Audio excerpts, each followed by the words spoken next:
Hello everyone, ఈరోజు మీ అందరికీ ఎంతో టేస్టీగా, ఈజీగా, సింపుల్గా మన ఇంట్లో ఉండే ఇంగ్రీడియంట్స్తోని ఫ్రాన్స్ పులావ్ ఎలా చేసుకోవాలో చూపిస్తున్నానండి. రైస్ కూడా మన ఇంట్లో ఉన్న రైస్తోనే మనం ప్రిపేర్ చేసుకోవచ్చు. అది ఎలా అనేది మీకు ఈ వీడియోలో నేను చెప్తాను, చూసి. ముందుగా ఫ్రెష్ ఫ్రాన్స్ అనేది తీసుకోవాలండి. నీట్గా కడుక్కొని దాన్ని పక్కన పెట్టేసుకోవాలి. తర్వాత ఒక గిన్నెలో ఆయిల్ వేసుకొని దాంట్లో కడుక్కొని పెట్టుకున్న ఫ్రాన్స్ అనేది యాడ్ చేసుకోవాలండి. దాంట్లోకి మనం కొంచెం ధనియాల జీలకర్ర పౌడర్, పసుపు, ఉప్పు, కారం అండ్ కొంచెం గరం మసాలా పౌడర్ కూడా యాడ్ చేసుకొని కలుపుకోవాలి. తర్వాత దీంట్లోకి మనం ఎండుమిరపకాయలు, కరివేపాకు అండ్ పచ్చిమిరపకాయలు కూడా యాడ్ చేసుకోవాలండి. ఇవన్నీ బాగా మిక్స్ అయ్యి బాగా ఉడికేంత వరకు 5 మినిట్స్ పాటు మనం మూత పెట్టేసుకోవాలి. కొత్తిమీర, పుదీనా కూడా ఉంటే వేసుకోండి. అవన్నీ వేసుకొని నీట్గా మూత పెట్టేసుకొని ఒక 15 మినిట్స్ పాటు ఉడకపెట్టేసుకోండి. నెక్స్ట్ మనం ఎంతైతే రైస్ కావాలనుకున్నా రైస్ని కడుక్కొని ఈ విధంగా 5 మినిట్స్ పాటు ఆరపెట్టుకోండి. నెక్స్ట్ మనం వాటర్ కోసం ఎంతైతే రైస్ తీసుకొని దానికి డబుల్ వాటర్ తీసుకొని బాగా బాయిల్ చేసుకొని పక్కన పెట్టుకోండి.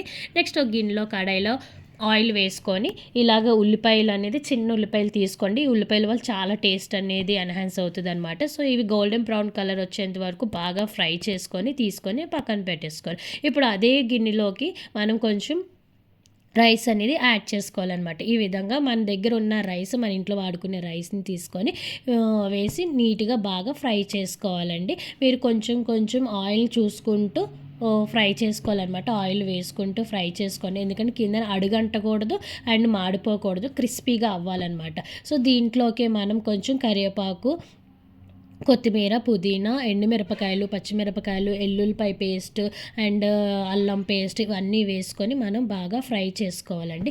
ఇవన్నీ ముందుగా వేసామంటే అవన్నీ మాడిపోతాయి, అసలు బాగోదనమాట. అందుకే ముందు రైస్ వేగిన తర్వాత మధ్యలో ఇవన్నీ యాడ్ చేసుకోవాలి. నెక్స్ట్ మనం గసగసాల పేస్ట్ అండ్ కొబ్బరి పేస్ట్ కూడా యాడ్ చేసుకోండి. తర్వాత ధనియాల powder and garam masala powder కూడా వేసుకొని బాగా ఫ్రై చేసుకోవాలండి. ఎలా అంటే మనకి బాగా ఆయిల్ అంతా వదిలేసి అంతవరకు కూడా మనం బాగా ఫ్రై చేసుకోవాలి. తర్వాత మనం ముందుగా ఉడకబెట్టుకున్న ఫ్రాన్స్ కర్రీ ఏదైతే ఉందో అవి కూడా మనం రైస్లో వేసి బాగా ఫ్రై చేయాలండి. అసలు దాంట్లో వాటర్ అనేది లేకుండా చూసుకోండి. ఇన్కేస్ మీకు వాటర్ ఉందంటే మీరు వేసుకునేటప్పుడు వాటర్ తక్కువ చేసుకోవాలన్నమాట. లేదంటే మాత్రం ఈ విధంగా మొత్తం అంతా వాటర్ అంతా అయిపోయేంత వరకు కిందన అడుగంటకూడదు చూసుకోండి, మాడకూడదు కూడా, కానీ క్రిస్పీగా ఫ్రై అవ్వాలన్నమాట. సో అందుకని కొంచెం ఆయిల్ అనేది యాడ్ చేసుకుంటూ మనం ఫ్రై చేసుకోవాలి. ఇలాగ మొత్తం అంతా నీట్గా ఫ్రై అయిన తర్వాత వాటర్ ఏదైతే మనం బాయిల్ చేసి పెట్టుకున్నామో 1:2 రేషియో ఆ వాటర్ అనేది వేసుకోవాలి. వాటర్ వేసుకొని బాగా ఉడకనివ్వాలండి. హై ఫ్లేమ్లో ఉడకపెట్టండి. ఈ హై ఫ్లేమ్లో ఉడకపెట్టడం వల్ల ఏమవుతుందంటే రైస్ అంతా బాగా వాటర్ అనేది పీల్చుకొని పఫీగా అవుతుంది అనమాట. సో రైస్ అంతలా వేపడానికి కారణం ఏంటంటే ఫ్రై చేయడానికి రైస్ అనేది చాలా పఫీగా స్మూత్గా ఉంటుందండి, అది మెయిన్ కారణం. సో ఇలా వాటర్ వేసిన తర్వాత రైస్ లెవెల్కి వాటర్ అనేది వచ్చేయాలి. బబుల్స్ వస్తున్నాయి చూడ, రైస్ లెవెల్కి టోటల్గా వాటర్ అనేది వచ్చేయాలి.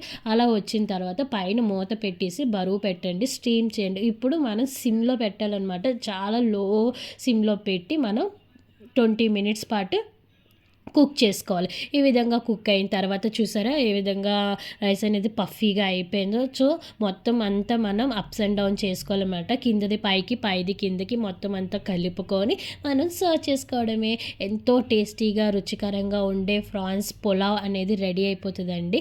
ఒకసారి మీరు ట్రై చేశారంటే మళ్ళీ ఇలాగే చేసుకోవాలనిపిస్తుంది. మీ ఇంట్లో ఉండే ఇంగ్రీడియంట్తో సింపుల్గా, నీట్గా ఈ విధంగా చేసుకోండి. ఒకసారి ట్రై చేయండి. ఎలా ఉన్నదో నాకు కింద కామెంట్ బాక్స్లో తెలియపరచండి. Subscribe to my channel.